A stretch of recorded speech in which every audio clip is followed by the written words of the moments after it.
Great. Thank you so much for having me, Kyle and Lindsay, and thanks for everyone for joining. This is wonderful. So I'm hoping to help you with self-directing. That is my ultimate goal as a voiceover coach with you.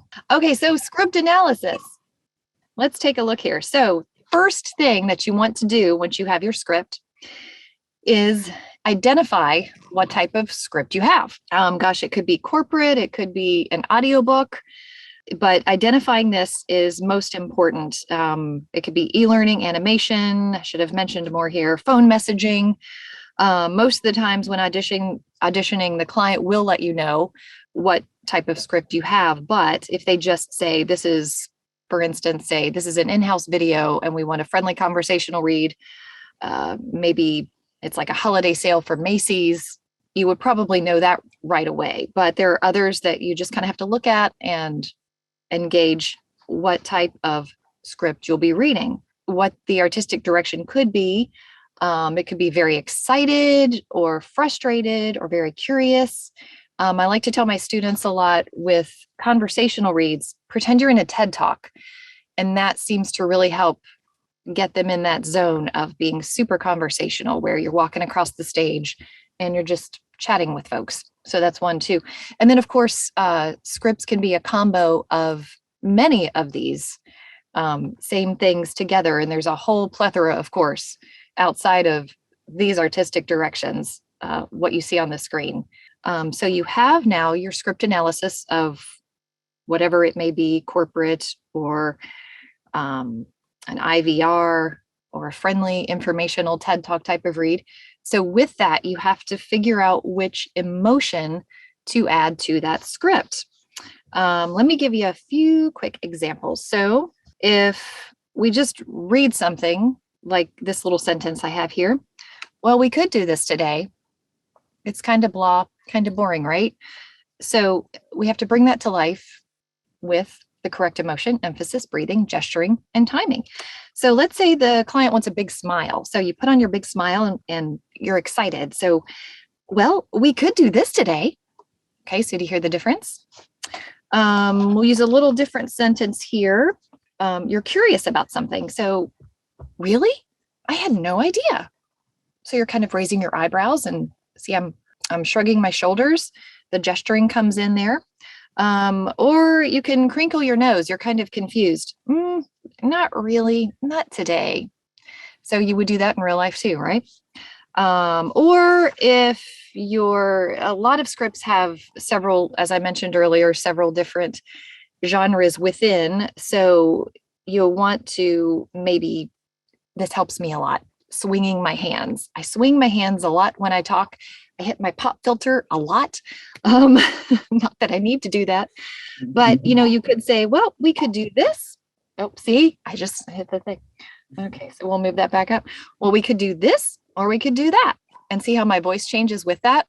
So it's all about getting that correct emphasis and emotion and feeling in there, which is basically just real life. Let's move on down to the next helpful tool, which is sight reading. And that is just training your brain to read ahead, which you kind of already do, right? When you read a book, you're reading along and your brain kind of sees the words coming up and it turns it into that story. Also the same thing with music lessons. If you've ever taken, like me, piano lessons, it was all about sight reading. You have to get that next note in there. You got to know what's coming up to make the musical piece flow along correctly. Same thing with voiceover. It has to flow. So knowing what's coming up next makes all the difference in the world. And it also brings out that conversational sound too, which is the big buzzword these days. And then another great way is marking your script. And I have done this since my days in radio, and I still do it to this day. Whenever I'm in a live session, especially, I don't print out my scripts anymore, but I mark them up like crazy on my screen. I have them highlighted, I have them underlined. I have little arrows going up. Like if the client says, let's make that little sentence go up an inflection, that helps a lot, so that when you're reading along, your brain doesn't really have to think about where the inflection needs to be or that emotion. It'll see where you have marked the script and know exactly what you want to do. Another one is ear training. So the first thing we do is listen to ads, advertisements on Hulu, on Netflix, on the radio. But I think that is a great way to learn because that's what's booking. So if you can practice along with the intonations and the inflections that are in that ad, it makes a big difference. The second thing to do is maybe transcribe them. You'll be able to perform them better by having that script in front of you while you're listening to the ad. That's another really great way to do it. And another way to think of ear training is to think of some of the contestants on American Idol. I might be showing my age, I'm not sure. A lot of the, not a lot of the contestants, but some are like, yes, I can really sing. I'm going to go show those judges what I can do. And they come out and you're all excited. And then they're kind of flat. They don't really stay in tune. They don't stay with the rhythm and they just don't hear it. So the same thing applies, I feel, with voiceover is training that ear to hear yourself read it correctly or perform it correctly. And another great way to do that, of course, is to record yourself. And when you play that back, you may hear a huge difference in what you think you sound like while you're reading it. And that honestly still happens to me to this day, especially during sessions, because I'm really focusing in on that read and I'm not really just letting myself relax and just be in the script or be the script. So there's quite often times when I ask the producer or the clients, can you maybe play back that one section so I can hear myself? Because I don't think I'm hearing myself correctly as I'm reading it. And that's really helped me a lot. So train those ears. That's very important with analyzing the script. What this all boils down to is acting. So we've pretty much come full circle, right? With the self-analysis, knowing that being in the moment, in the script, being the script, performing the script is just acting. And one great way to improve your acting skills is improv. I love improv. It's so hard these days too with, it's getting better, thankfully, hopefully, with COVID, because there were great ways to do improv locally or at conventions. And it's so fun to just play off of other folks and really get into that moment of being silly. And that really helps with script analysis big time. And there's actually lots of improv online. So be sure to check that out too, because I've done that as well. And it's very helpful. I need to do that again in the new year too. The second activity, of course, is studying. Study your favorite actor.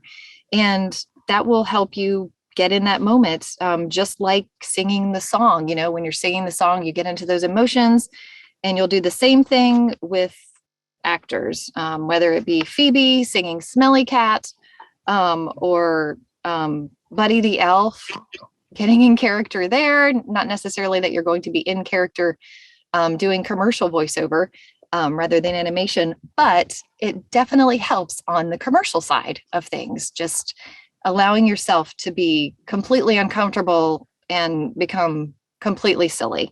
It's actually something that I still work on myself because I consider myself a commercial voiceover actor and not necessarily a animation actor. So that is one thing that I still do. And when I have to like say, you know, since I grew up with her, watch Jennifer Garner in Alias, or especially I love her movie 13 Going on 30, when she acts completely silly, that is a really good movie too, to practice along with as well. But it's a great way to come out of your comfort zone and really learn to analyze the script. So that is all of my talking points for analyzing the script and knowing how to self-direct, because when you're with a client or producer, you're going to want to know how to do that immediately when they ask you to change direction in a script from being agitated to happy or excited to the next part is kind of frustrated. You'll need to know exactly how to do that right away. And especially as you're auditioning on your own, so you can do those auditions and then get your jobs.